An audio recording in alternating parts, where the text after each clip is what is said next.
Kuala Lumpur শহরে দৃষ্টিনন্দন যে কয়েকটি ভবন ভ্রমণ পিপাসু পর্যটকদের নজর কাড়ে তার একটি হলো মসজিদ জামেক। ভারতীয় মুসলিম মুঘল স্থাপত্য শৈলীতে তৈরি এই মসজিদটি দেখে যে কোনো ধর্মের লোকে বিমোহিত হন।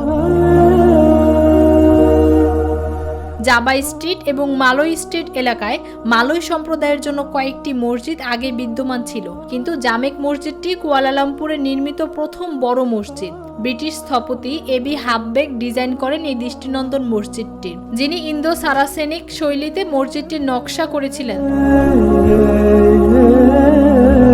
পেঁয়াজের মতো দেখতে ঠিক এর গম্বুজগুলো। মসজিদের ইট এবং প্লাস্টার ব্যান্ডেড মিনার এবং তিনটি সুশোভিত গম্বুজ মোগল এবং মুরিশ শৈলী ধারণ করে। মালয়েশিয়ার প্রথম ইটের মসজিদ, যা 1909 সালে সম্পন্ন হয়েছিল।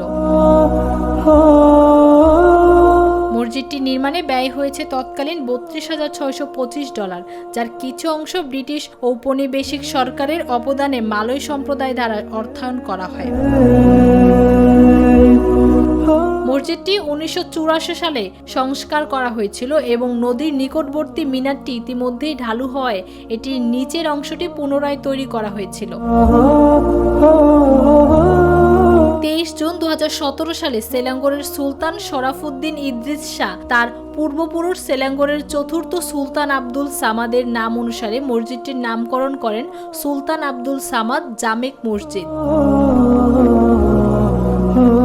ফৌজিয়া আক্তার, নিরপেক্ষ নিউজ ডেস্ক।